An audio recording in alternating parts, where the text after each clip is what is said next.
Hi, everyone. Thank you so much for joining us today. Before we kick this off, I do want to point out to the audience that we welcome questions. Please post them in the Q&A section at the bottom of your screen, and we will get to those after today's conversation. So I'd now like to turn this over to Steven Saltzstein, Force Family Office's CEO. Thank you, Callie, and thank you everyone for joining us today. We really appreciate you taking time out of your day to be with us. We have a fantastic conversation for you around how to get control of your personal identity, what is going on, and what are the solutions for all of these sovereigns, all of these countries, turning off underage social media participants, which is one area where Trust ID is really great in giving a solution. And then the other side, where Pete and I were just talking about, which is this brave new world of agentic AI, and agents are out there on your behalf making economic and ID decisions that can be incredibly corrupting if they're not kept under control or if you don't have control. So with that said, Pete, why don't we begin with, tell us what you do. Tell us what the company does. Sure. Happy to do that. And thanks for the time today, Steve. Yeah, essentially what we're doing is we're providing an identity and a privacy layer for individuals that also have huge benefits for brands and consumers. The best way to really talk about this is the kind of stuff that we deal with all day long, right? We have a proliferation of passwords. We've got cookies that we have to accept. We've got age gates. All these things are very individualized when you go up to websites. And then you do it again when you go to another website, and do it again when you go to another website. And so we've essentially created a digital passport that allows you to basically move from site to site to site, really the way the internet should have been. I would say the way the internet should have evolved by now, right? You should be able to move from place to place. Instead, what's happening now is you're getting more and more security added on, and you're still getting your stuff stolen. The other problem that you have out there is that, without naming names, companies are listening to you. Third parties are scraping your data. Everybody's making money on you and me, except for you and me. This is our data and our information, and it's valuable, and brands want to react to that. So on the one hand, we're going to make it super, super easy and secure and private for the individual. And then we have a side benefit with the brands that's also very exciting, because they want the friction to go away. About 15% of the people drop off when they see cookies. Another 15% drop off when they have to do a password. Another 15% drop off when they have to do age gates. So that's a lot of friction. Imagine you just go up to a site and you transact, and you don't have to worry about that because you're recognized. That's the other thing that's different here. So two things, right? We believe that individuals should hold their information, and we do that in what's called a self-sovereign wallet that's on a secure blockchain. Now, when we sign up and our product is called Trust ID, when you sign up, that's all created individually in the background. We don't want to worry too many people with what's going on back there. If you start telling them that, oh, you got this secure wallet on a blockchain, a lot of people don't know what that means. But we have that set aside for you, being created behind the scenes. Over time, that wallet is going to be incredibly valuable for you and me, because we're going to hold our data there. We're going to hold our credentials there. We're going to have all of our IDs there. You're going to have your medical records there, and all of it's going to be secure. But that takes time. Right now, we're just trying to get people used to the fact that they don't have to do cookies and passwords. And you got to start you got to start slow. You start there, and the next thing you know, we start providing other benefits. So, I just want family offices to better understand. So what are the benefits of having control of your own personal information? Yeah, Thomas, let's put another voice in here besides mine. We'll swap back and forth. How's it going, everyone? My name is Thomas Fiss. I'm one of the co-founders, also the chief sales and marketing officer for Trust ID. The benefits here are really, so we'll talk about both sides of the fence. So we have from the consumer standpoint, and then we have the businesses that actually integrate the software into their tech stack. From a consumer standpoint, as Pete was already alluding to, what we're doing is we're eliminating friction in a consumer shopping experience. We want to eliminate as many clicks as possible. And some of those clicks are due to having to recertify, having to re-verify, having to type in your password, having to OTP, which is when you get a little code that is sent to your email, and then you have to open your email and then go back to the web. It's a mess. And so our job as a company and a product is to eliminate that friction from a consumer experience and help consumers get to a point of transaction and help them have a better experience with the brands that they love. And we do that in several different ways that we can get into. From the brand side, the benefits are tremendous, and we're seeing that like in real time. So allowing brands to actually know who is on their site and also what is on their site, which is something we should talk about, is critical. So the companies that we're talking to are the Fortune 500s right now. They're the largest companies on the internet.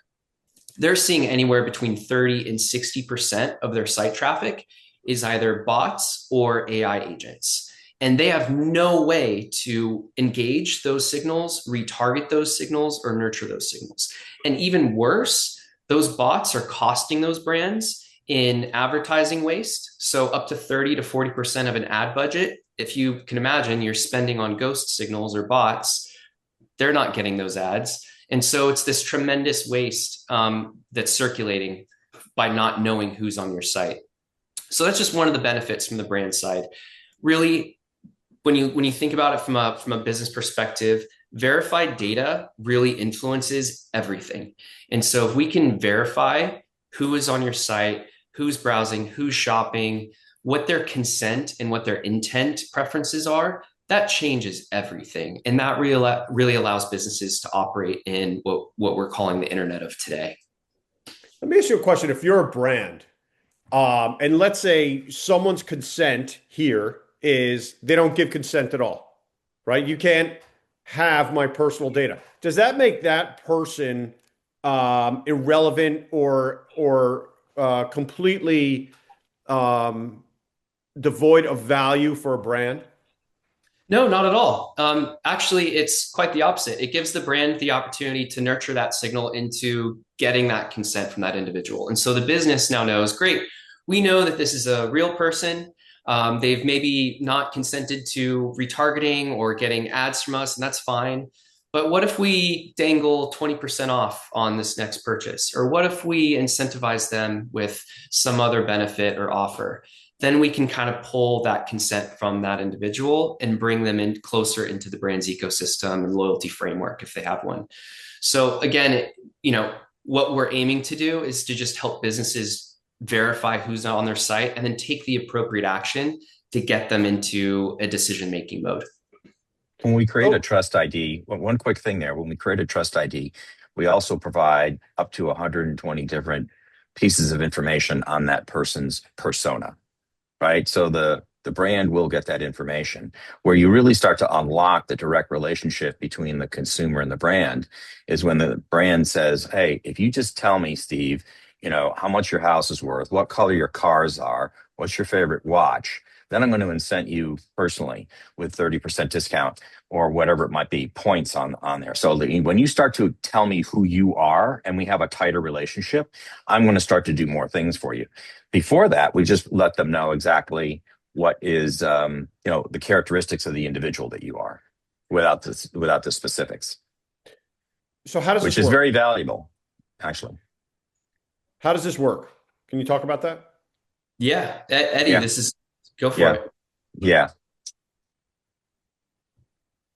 Yeah. Eddie. So yep, I'm here. Yeah. I had to find the mute button, the magical Zoom mute button that moves. Yeah. No. So the way it works is like Pete said earlier, we create a blockchain identity for you on the back end. We store every one of your choices, whether it be consent to not be contacted or things that you want to be contacted on, as consent receipts that are stored on your identity for each site that you visit.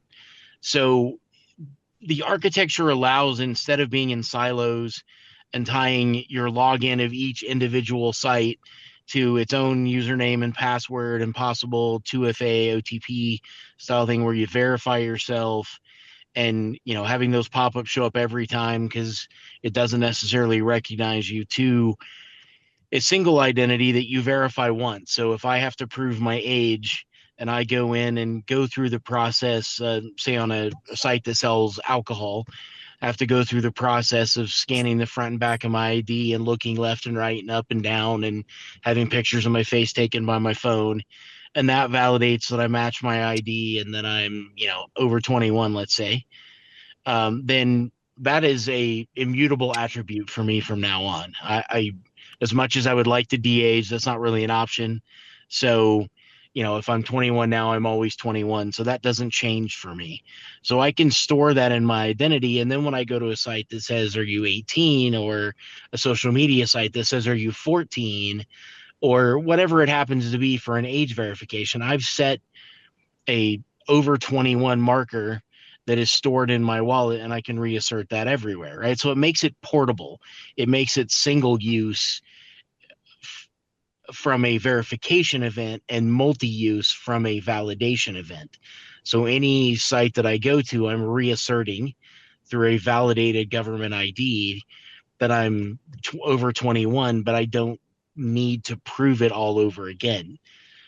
So in simple terms, is that the main problem that Trust ID is solving? Well, as Thomas and Pete both mentioned, right, that friction is the biggest problem for companies and for users, right? And they don't want friction. So that solves the friction problem, right? So I don't have to do it again and again. And I don't have to accept my consent over and over again.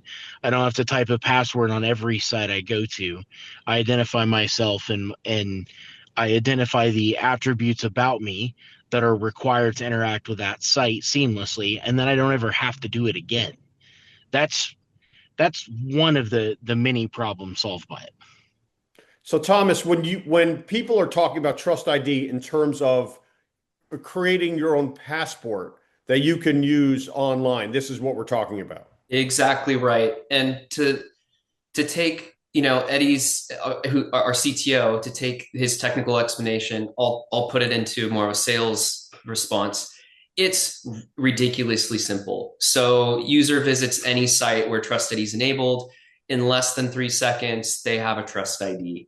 And so that's really the power of our product versus anything else out there in traditional and legacy auth systems. It's so simple.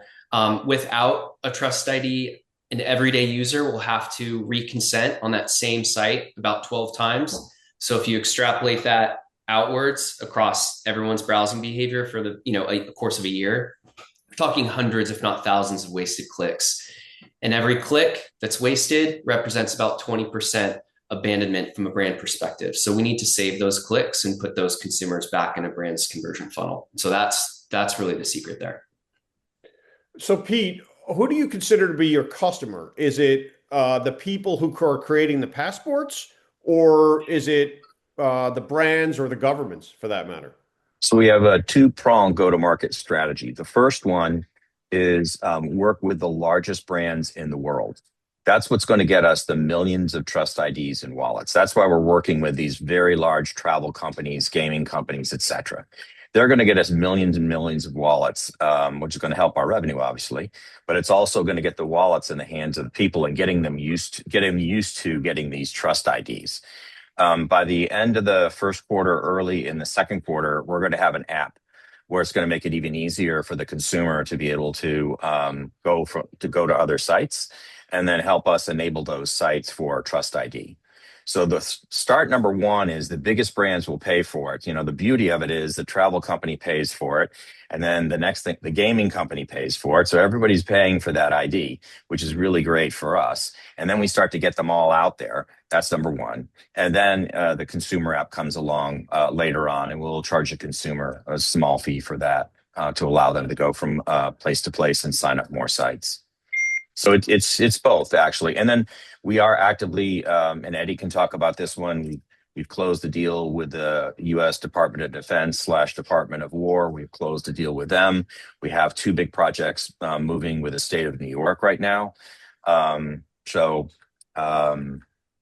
of activity in government. And I'll add as well, within the category of of, when Pete says the largest brands in the world, that even breaks out into two different tranches. So we have large organizations that have multiple portfolio companies where they would benefit from seeing how an individual consumer interacts across their brand ecosystem. So if I'm a customer on one brand, can they build attribution as I browse and shop with their other brands? Right now, it's close to impossible for these companies to build 100% verifiable attribution. And what that means is being able to track with certainty that a consumer is visiting across their sites. It's really difficult. We can do that.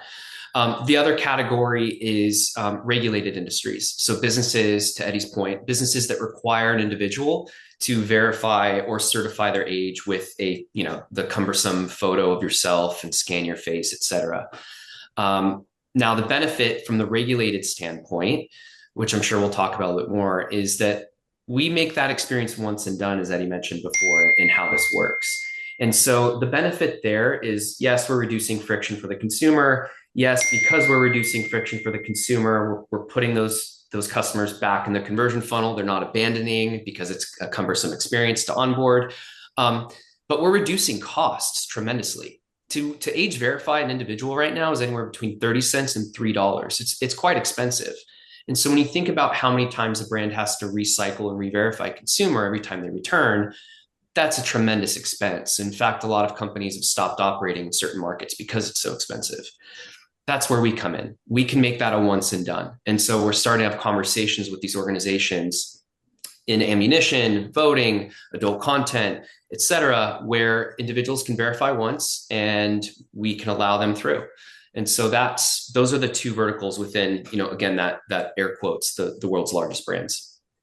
Why did it take you guys, Pete? Why did it take you guys to solve this problem? Like, why wouldn't major incumbents be able to solve this problem? There's really there are really four reasons for that when I think about it. First is, I have to kind of brag on my people. We've got great people who have got a ton of experience, but think differently. That's the first thing. The second thing is we start with a clean sheet of paper, and these large enterprises have to protect their base, right? Having worked for some of the largest enterprises in the world, like Microsoft, you want to use this bleeding edge technology, but at the same time, you're going to go, uh-oh, this is going to cannibalize my business completely. So we have a very clean approach, and we don't have to protect a legacy business. The internet is perfectly ripe right now for disruption, and AI is driving that. And disruption, in a lot of cases, is where early stage, fast growing and fast moving companies thrive. And that's where we are right now. We can move fast, we can be disruptive, and we can use a lot of the tools that are out there to either build code or to think differently. And finally, and Thomas has mentioned this too, that our solution has to be incredibly fast and incredibly easy for the consumer to use. It's got to be as simple as walking up to an ATM and punching in a little code and getting out $100. Now, we all know that the network and all the authentication that goes on behind that is massive, but you just want to walk up and get $100. And when you want to go to a website, you want to be able to get your Trust ID in 3 seconds and be able to do a transaction, not go through all these different backflips and gyrations. So it's really a combination of people, not a legacy business, disruption being caused by AI, and the fact that we have a very simple and easy approach for consumers. I know you're all about blocking and tackling, but can you talk about revenue generation today and going forward? Because there are, you could get a mile wide and an inch deep with a technology like this. There are just so many applications. So how do you kind of view that world? Well, I'll start it and I'll hand it over to Thomas on this. So, very specifically, our revenue we spent 2024 kind of building the company, 2025 starting to build the product, and then really in early 26 getting things, late 25, early 26 getting it tested and doing proof of concept. Right now, we got $4.7 million in bookings. For right now for this quarter. Our booking target was 3 million. We've got a very large pipeline of business. Last year was about 200,000. But what we think for us, for what's really important for us is the Trust ID, and Thomas can talk about the pricing on that one, and the wallet. Those are the two foundational components. And you essentially get the wallet when you get the Trust ID. That sets the foundation for everything. And it doesn't scare a consumer because in 3 seconds you have it. And then you go to another website that has it and you just recognized again. So it's like, oh, this is pretty easy. And so for us, a lot of it is just getting the foundational components in place, and then we have other things that we're going to add on, which we can talk about, because we verify humans. The next thing later on this year, we're going to have to verify the agents that work for the humans, and that's when the numbers get very. I'll just say they work for the humans.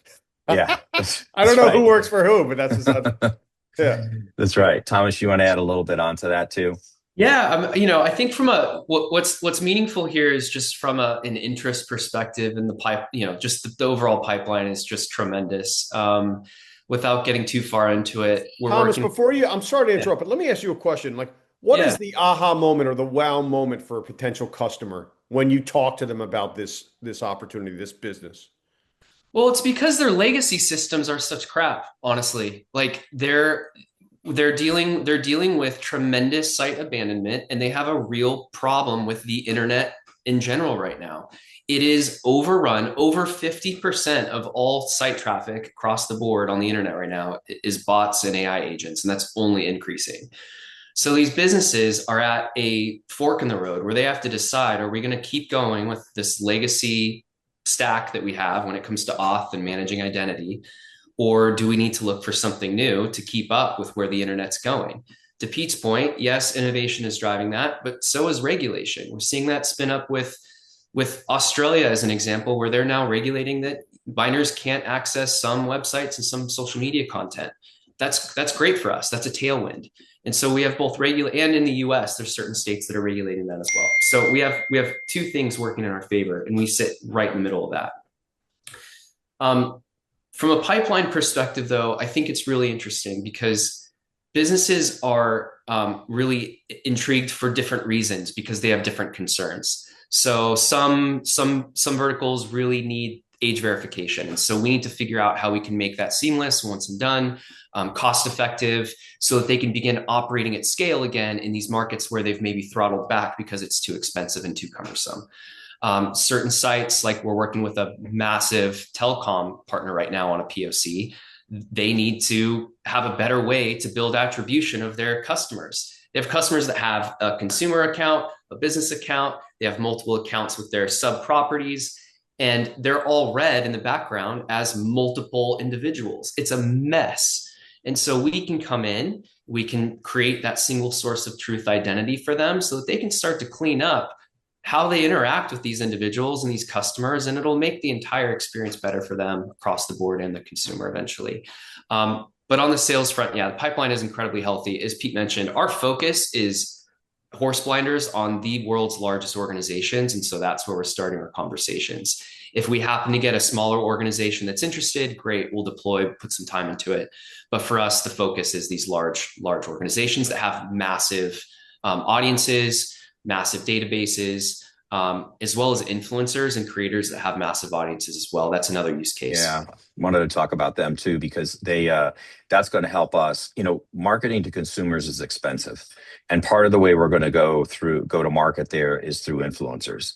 There's a recent press release that came out from a company called Lyndon Lane's Films, and they signed two very large influencers, the Stokes twins and Ben Aslert. And I'd say if you don't know who they are, your kids probably know who they are. And they just signed them, and we're going to be the platform for them to verify all their followers. So that by signing up influencers and helping them verify followers, like, why do you want to verify followers? What's in it for them? Well, if you got 200 million followers, a lot of the brands will say, we know half of those people are fake, so they just cut the volume on it. We can say that you have 173 million verified followers. That makes a huge difference in what you can get for deals, and also the fact that you're starting to get that information on those followers, and it's not people that have YouTube or all those other platforms that you're on. It's like you're starting to get the information. So we're going to help the influencers get rich information, verify their followers, which is going to also help them get better and more lucrative brand deals, and they're going to tell their followers about us. So one that's thing how I'm we coming go to to market. realize is in order, from a scaling perspective, the more people, the more people that use this, it's almost like a snowball going downhill. The more leverage you have, and actually the more valuable the company becomes. Yeah. Yeah. That is, and occasionally, Steve, sometimes that we get that question a lot, and a lot of times that's kind of like a double-edged sword. Like, okay, you're creating a network and a marketplace, and that's really hard. It's like, yeah, it is, but our approach is start with the brands who buy the wallets, then engage the influencers to verify their followers. Then they go out and they tell their followers about Trust ID, and they see it firsthand. And so we're using economical ways of getting our Trust ID out there in the millions. Which industries feel the most pressure to implement this now? Regulated for sure. So regulated, just because it's there's regulation driving their business and economics right now. So industries that require age verification is definitely at the top of our target list. Outside of that, we're seeing, as you can imagine, we're seeing a lot of interest from the entertainment vertical. This concept that Pete was just mentioned. Look, in my prior life, I led strategic marketing globally for Sony Music. So my job was to understand large artists' influence outside of just their touring and marketability. So I had to understand, okay, great, you guys have X amount of followers. How do we build deals based off of that? And it's really challenging when you don't know with certainty, or with any zero or first party data. You just have an email that you maybe think is real, maybe not. So you're making these massive assumptions on an artist's influence without any credible information. And so that's really where we're coming into play in the entertainment space, is verifying audiences, verifying site traffic. And as a matter of fact, we just signed a deal with United Talent Agency. It's one of the top 3 talent agencies to do just that. So we're verifying inbound site traffic. We're going to start verifying their clients as well.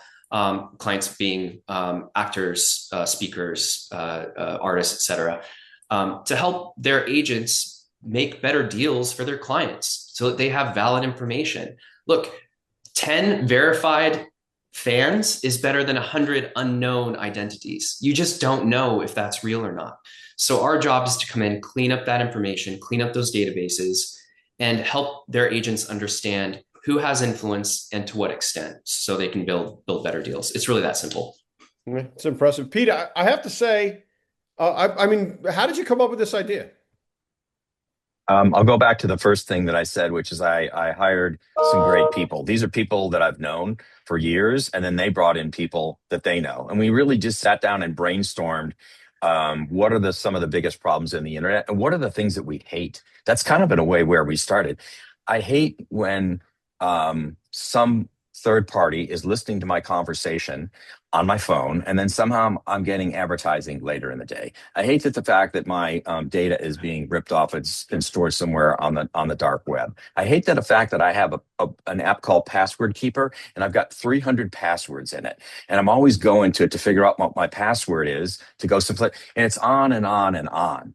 And then also, folks like Eddie and Patrick and Fitz, other folks who aren't on the call right now, are deep in cyber and blockchain and crypto. And so you take the best of the best when it comes to technology and you figure out how can we go ahead and solve this problem. That's the other thing that we hear a few times with people is like, a lot of people have tried to solve this. Why are you different? It's like, we got a clean sheet of paper.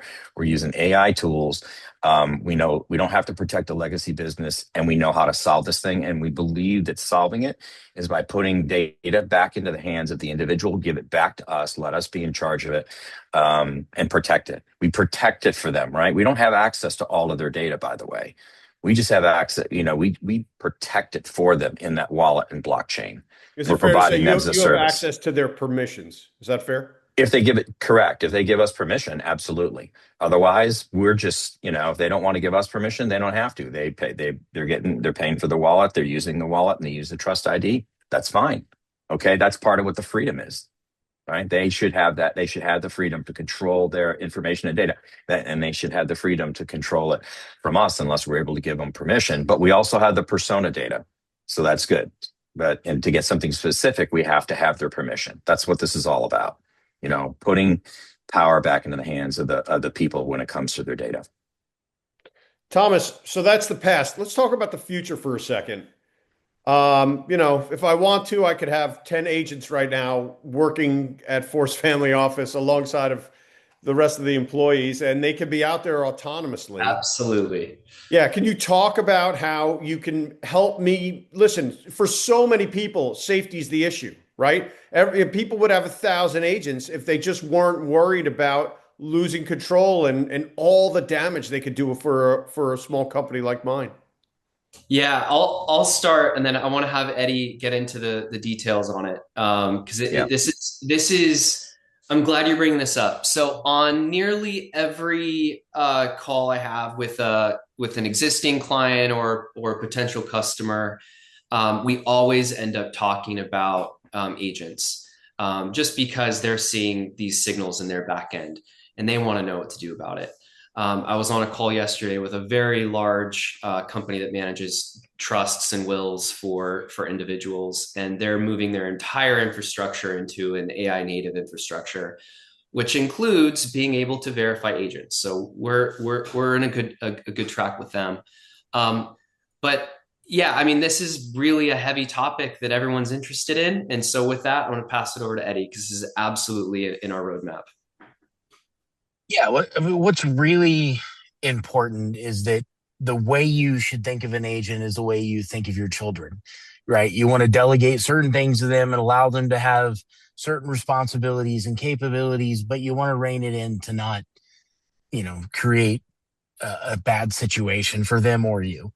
So how do you do that, right? So there's a great example that came out yesterday, right? The guy who asked to give a tip and ended up giving 250 grand away from his agent. Oops, it was supposed to be a $4 tip, and instead he gave 250 grand to a person and can't get it back because it's in crypto. Wow. Yeah. So, and that was just, an agentic flaw, right? Like you basically told it what you wanted. It didn't really understand the boundaries. And so, it was the person that asked for it had a sob story basically, and the agent gave away everything. So bad scenario, right? You really need to rein that in. So part of that is, like I said, treating it as a parent-child relationship. So the same way we think about solving the problem with Australia and letting your kids have access to the things they should, and letting me as the parent validate my identity and then assign the ability for my kids to do things, you think of it the same way with agents. So you create a parent-child relationship. These agents are acting as my children for now. Eventually they'll outgrow me, and that'll be a different problem we'll deal with. But for now, you treat them as your children. You assign them permissions. You delegate capabilities. You give them even the ability to interact with regulated sites based on what you're assigning them, right? I am over 18, so my agent acts on my behalf as if I'm over. Even controls and things like banking and being able to spend money and do commerce, all of those need tight controls. And this is a way for you to create an identity, make it your child, delegated authorities, give it very specific controls that I can gate, and then let it interact on my behalf successfully. And that's what everybody wants, right? Everybody wants an agent to solve our problem. We just have found that it doesn't work very well. I used to try to use the Google one when it first came out to make dinner reservations, and somehow my reservation was rarely ever there, even though it said it was in the Google app. So you need to basically. Eddie, let me ask you this question, which is, so one thing that's interesting is agents can't open bank accounts, right? Only humans can open bank accounts. So therefore, agents are solely transacting in Bitcoin, in tokens. The fact that you guys are a blockchain solution, does it make it is there a correlation there? Does it make it better, more secure, the right solution? Because agents, really at the end of the day can only transact in crypto. Well, so that's actually not correct, right? Just over a week ago, there was a article that came out with someone that built an OpenClaw agent and gave it access to its credit card and told it to go out and book Ubers for things, and it ended up spending about $7,000 on Ubers that it didn't take because they were canceled because they never showed up. So yes, it can't interact in a bank account, but if you give it your credit card number, it can interact with your credit card. Fair enough. Just like your wallet. So you need those controls on everything.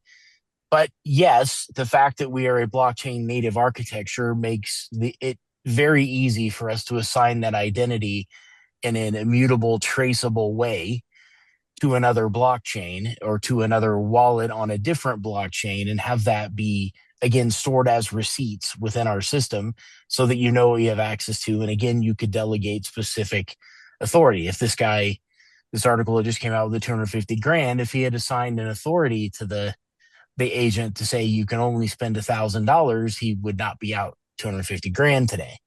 Right. And the whole story is that he put $50,000 in and wanted it to try to trade and do different things to get to $1 million. Well, he got up to 250 grand and then it all went away.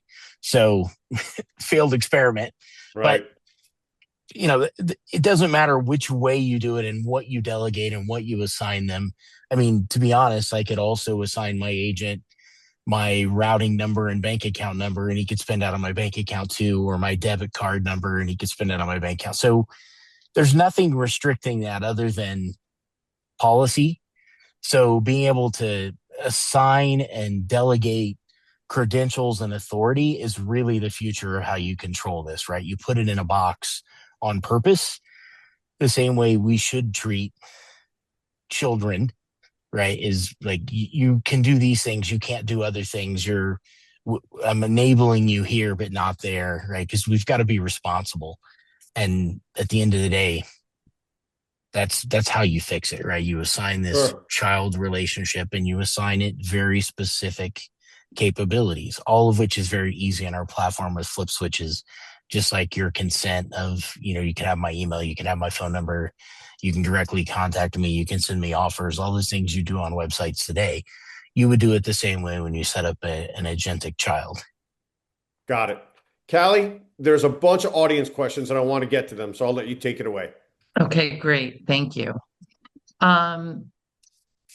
So let me just do this. Hold on. Okay, so what blockchain underlies the platform and what are the scalability constraints? So everything is built on Hyperledger Besu, which is a private permission blockchain. It's the same one that's used by a number of large banks and institutions. It's used for the CBDCs that exist in all the central bank currencies that are being deployed around the world. It's being used for the international payments framework that's been built out by the EU.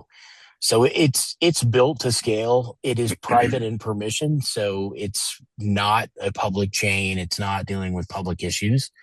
It's dealing with our partners and folks that are working with us on standards that can run nodes and support it. So it's the scalability is not limited by the several billion people that would ever have accounts. Thank you. How does a consumer give their identity? Is the Trust ID a cookie in the browser? Part two, how is this different than 1Password or Google Password Manager? And why wouldn't Google or Microsoft just play this role? Yep, I can take that one too. So the password managers just store your password from a bunch of different sites. We're not trying to do that.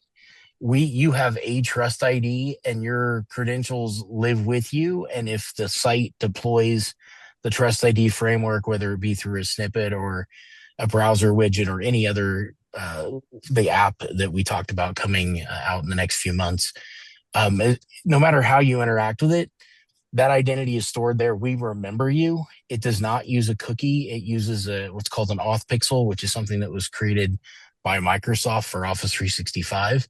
So it can remember who you are when you come back into your account, and you just have to do a single validation sometimes when it doesn't recognize you. So we are not like any of the other platforms. And the reason that they can't do it, Pete mentioned this earlier, is there's a legacy business for Google to protect, that where they steal all your data and use it for advertising and search population, and now their Gemini AI capabilities. So they have a legacy business that needs to do that. Microsoft has Active Directory where they need to protect their identity service across their systems. And this is disruptive to those business models. So us being on a clean sheet of paper makes it much easier to say, I don't need to know everything about you. I just want to know what you let me know. And then I want you to be able to reassert that to any place you go later. And I want to make it much easier for you to use your Trust ID credential to get you access faster to capabilities from any of these partner sites. Okay, thank you. Can you give us use case examples of industries specific to your sales pipeline?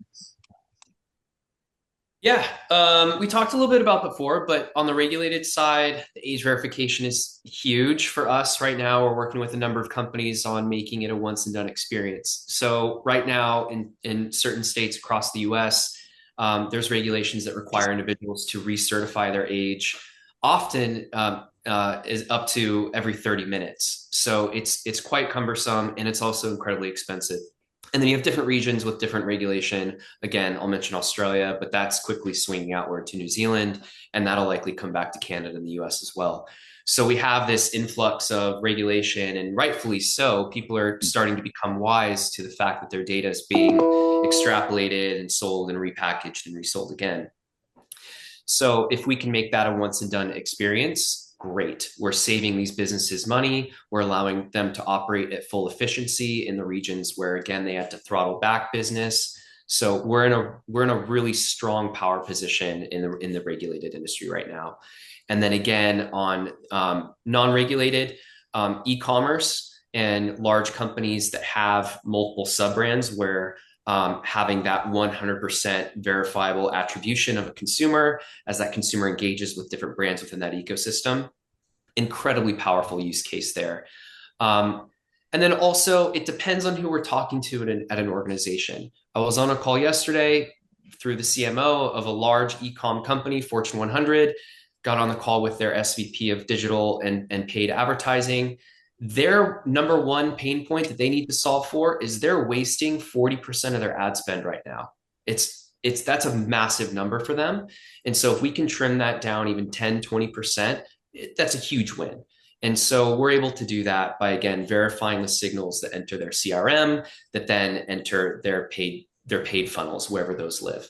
So different use cases for different folks. But again, verified digital identity, verified data, verified enriched personas. Again, we're pulling in 120 plus persona data points around an individual the moment that a trust ID is created on a site. These are things that a brand can't get from legacy auth systems.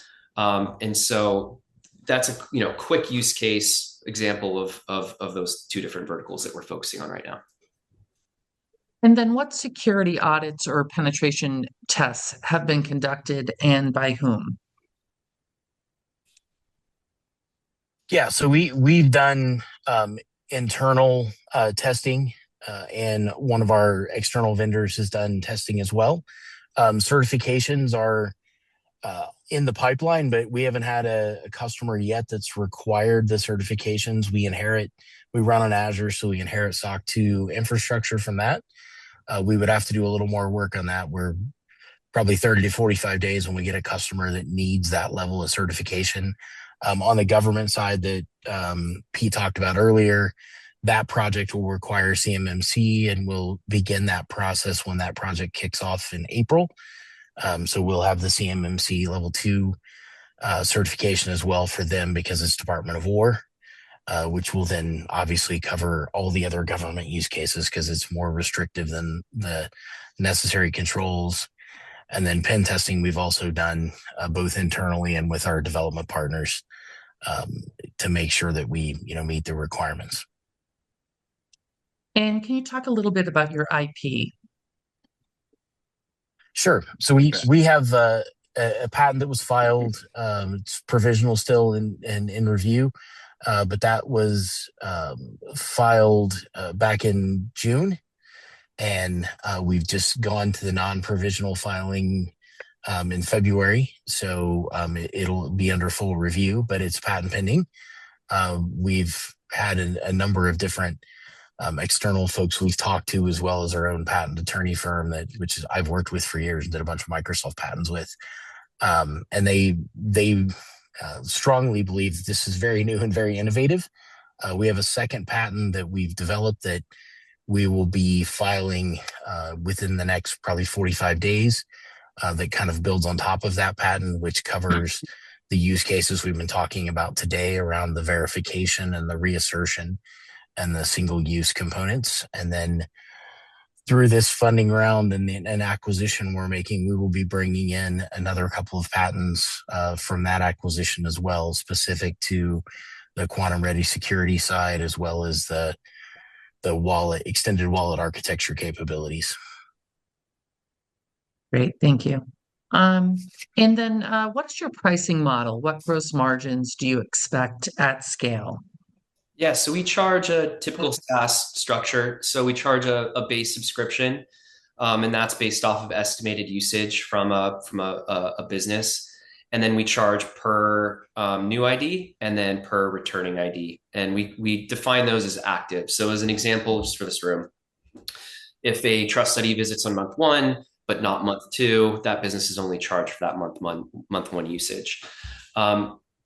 Outside of that, from a gross margin perspective, because we have the network effect, Pete alluded to it a little bit earlier in the call. If Pete visits brand A and then visits brand B, well, both of those brands are paying for Pete's trust ID. And so we have one cost to run that ID, but it's getting paid twice and infinitely more at scale. So our gross margins are expected to hit close to 90%. And final question, how much capital have you raised to date? What is the valuation? And what does your current raise look like? Yeah, we raised $2 million on a $20 million post-money valuation in January and February of 2025. We raised $1.4 million in a convertible note bridge round financing with a $72 million cap, but a 50% discount to the next round over last summer. And right now we're raising $7 million. We have one investor who wants to be an anchor on a safe note, and he wants to put between 2 and 4 million in. And then we have 3 other equity investors that are looking at somewhere between $1 million to 2 million each. And the valuation is 90 million on both of those, right? A cap on the safe note of 90, which is about a 5x forward valuation. We're feeling pretty good about that right now, mainly because of the bookings that we've got going on in the first quarter and what we're going to be projecting for the second quarter. Great. Well, thank you very much. Thank you to the audience for the great questions and for participating today. If you have further questions or want to be connected to Trust ID, everyone out there has my email address. I'm happy to facilitate that introduction. In turn, they will have all of your information as well. I do want to turn it back over to you, Pete and Thomas and Eddie, for any final words. Yeah, I'll just say that, you guys at Force Wealth have been great for us. We've had at least 25 conversations with multiple family offices and probably more, I think, after this call, and a lot of interest. And so we appreciate the support that you've given us. And anybody that has any questions, we're always happy to either do calls with them or respond over email or whatever is needed. But we appreciate the partnership and look forward to further discussions.